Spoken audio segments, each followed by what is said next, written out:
सीधे चलेंगे आम आदमी की प्रेस कॉन्फ्रेंस में। क्या उनका भारत को दुनिया का नंबर 1 देश बनाने का सपना और मिशन रुक जाएगा क्या? नहीं रुकने वाला है मोदी जी। और आपने तय कर दिया, ये लड़ाई छेड़कर आपने तय कर दिया, ये जंग छेड़कर कि 2024 की लड़ाई मोदी बनाम केजरीवाल होगी। क्योंकि लोग पूछते थे मोदी बनाम who, Modi versus who, Modi के खिलाफ कौन? तो आपने खुद जवाब दे दिया, आपकी पूरी पार्टी ने जवाब दे दिया कि मोदी के खिलाफ अरविंद केजरीवाल। 2024 की लड़ाई मोदी वर्सेस केजरीवाल, 2024 की लड़ाई आम आदमी party versus Bharatiya Janata party. और अब आपके साथ कांग्रेस भी शामिल हो गई है, वो भी आपके साथ खड़ी हो गई है। अब एक एक करके मैं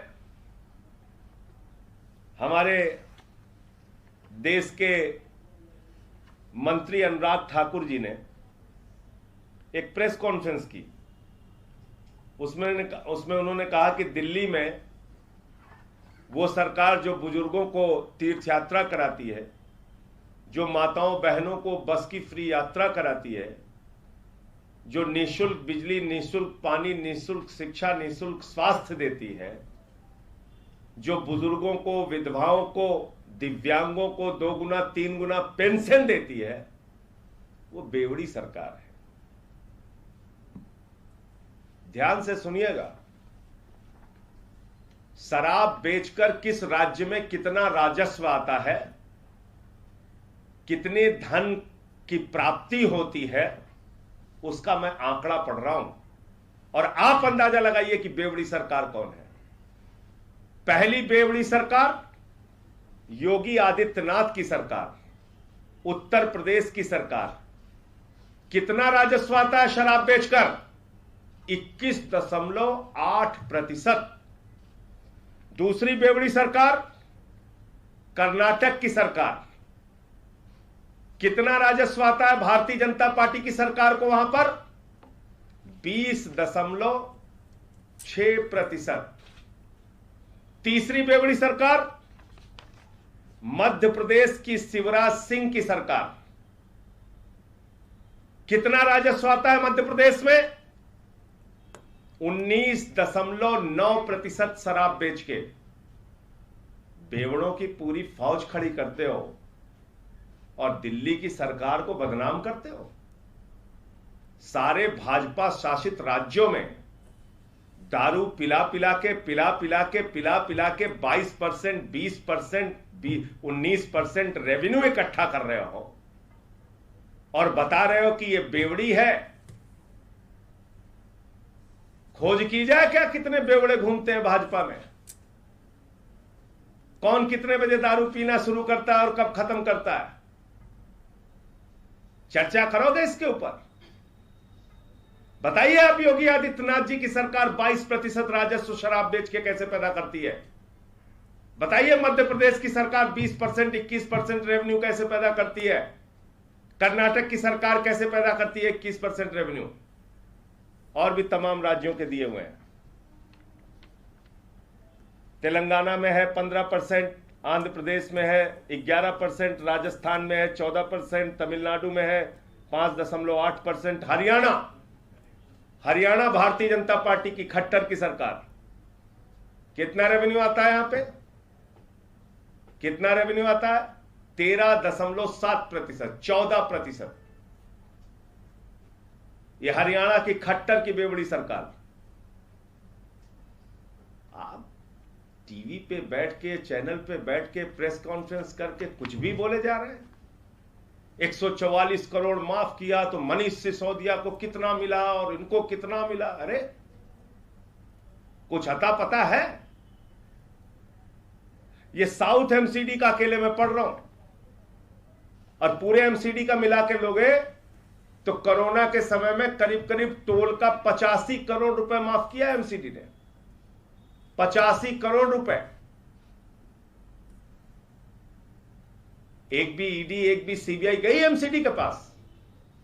पकड़ा एमसीडी के अधिकारियों को, पूछताछ हुई बीजेपी के नेताओं से। टोल वालों ने कहा भाई कोरोना के समय में लोग निकले नहीं, हमारा माफ कीजिए लाइसेंस फीस। 85 करोड़ रुपए एमसीडी ने माफ किया। फिर आउटडोर एडवर्टीजमेंट के लोग वो गए एमसीडी के पास, उन्होंने कहा अरे भैया हमारा तो जो विज्ञापन लगा था उसको लोग देख ही नहीं पाए क्योंकि कोरोना लगा हुआ था, लोग निकले नहीं घर से। तो कितना माफ किया मालूम है? 100 करोड़ रुपए। कितना हो गया? 185 करोड़ रुपए। इसी तरीके से रेलवे ने माफ किया है, मध्य प्रदेश की सरकार ने माफ किया है, कर्नाटक की सरकार ने माफ किया है, हरियाणा की सरकार ने माफ किया है। ये सारे डिटेल अभी आपको दे देता हूं, चलाइए दिखाइए अपने चैनल पे। कुछ भी बोले जा रहे हैं। 9,500 करोड़ रुपए के लाइसेंस फीस से 144 करोड़ रुपए माफ किया गया, लगभग 1.5%। तो वो महाभ्रष्टाचार हो गया, वो भी कोरोना के कारण। क्योंकि जिन लोगों को लाइसेंस मिला था उन्होंने कहा भाई कोरोना में हमारी दुकानें बंद रही, सबको राहत मिल रही, हमें भी लाइसेंस फीस माफ कर दीजिए। तो कह रहे भ्रष्टाचार हो गया, बहुत बड़ा भ्रष्टाचार हो गया। और 785 करोड़ रुपए के ठेके से, टोल के ठेके से 85 करोड़ रुपए माफ कर दिया गया, लगभग 10%। तो वहां कोई पूछताछ नहीं, वहां कोई भ्रष्टाचार नहीं हुआ। 5 लाख करोड़ रुपए चंद पूंजीपतियों का टैक्स घटा के आपने छूट दी उनको। मैं पूछना चाहता हूं 5 लाख करोड़ में कितना बीजेपी को कमीशन मिला? 10 लाख करोड़ रुपए चंद पूंजीपतियों का राइट ऑफ किया, कितना कमीशन मिला बीजेपी को? बताइए देश को। कराइए ईडी सीबीआई की जांच। करें 30 करोड़ रुपए लाइसेंस फीस वापस करके भ्रष्टाचार कर दिया। अरे भाई, एयरपोर्ट का एक ठेका निकला 235 करोड़ रुपए का। उस एयरपोर्ट का ठेका देने में शर्त थी कि अगर जीएमआर लाइसेंस की परमिशन देगा, अनुमति देगा, तब वहां पर वो कंपनी अपना काम कर पाएगी, और नहीं अगर अनुमति देगा तो काम नहीं कर पाएगी, उसका पैसा वापस किया जाएगा। ये टेंडर की शर्त में लिखा हुआ है। 30 करोड़ रुपए। अब उस कंपनी को जीएमआर ने परमिशन नहीं दिया, एक दूसरी कंपनी को परमिशन दिया। जिस कंपनी को परमिशन दिया जीएमआर ने, वो भी कोर्ट के ऑर्डर पे, जब परमिशन दिया तो उसने पूरा का पूरा पैसा 235 करोड़ रुपए दिल्ली सरकार को दे दिया। एक भी रुपए का रेवेन्यू लॉस नहीं हुआ। तो जिसको ठेका मिला ही नहीं उसका पैसा वापस कर दिया गया, क्योंकि वो तो शर्त में लिखा था। कहां भ्रष्टाचार हो गया भैया, बताइए इसमें कौन सा भ्रष्टाचार हो गया? इस प्रकार से झूठी बातें करके, इसलिए मैं फिर दोहरा रहा हूं, मुद्दा दरअसल शराब नीति नहीं है। मुद्दा है केजरीवाल की शिक्षा और स्वास्थ्य के मॉडल को बदनाम करना। मुद्दा है किसी भी प्रकार से देश का ध्यान बटाना। लेकिन कल भी बोला था, आज भी बोल रहा हूं, नरेंद्र मोदी जी, केजरीवाल अब आपसे रुकेंगे नहीं। उनका शिक्षा का मॉडल अब आपसे रुकेगा नहीं, उनके स्वास्थ्य का मॉडल अब आपसे रुकेगा नहीं। जो भी आपको प्रयास करना है करो। इस प्रकार के कामों से आपका कोई भला होने वाला नहीं है। हम लोग लड़ेंगे और सच्चाई के साथ मैदान में खड़े रहेंगे। आपने ऐसे बहुत सारे प्रयास पहले भी किए हैं, हताशा हाथ लगी है। तब जब केजरीवाल के दफ्तर पे छापा मारा था, कुछ नहीं निकला।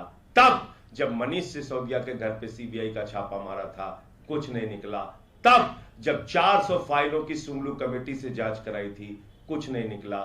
40 विधायकों को गिरफ्तार करके जेल में डाला और बाद में कोर्ट से फटकार लगी कई मामलों में, कुछ नहीं निकला। तब जब आप एक सर्विसेज के मामले में सीबीआई की जांच कराते हैं, 3 साल के बाद कह देते हैं सत्येंद्र जैन के पास कुछ नहीं निकला। यूपी की बात में बस इतना ही और आगे खबरों के लिए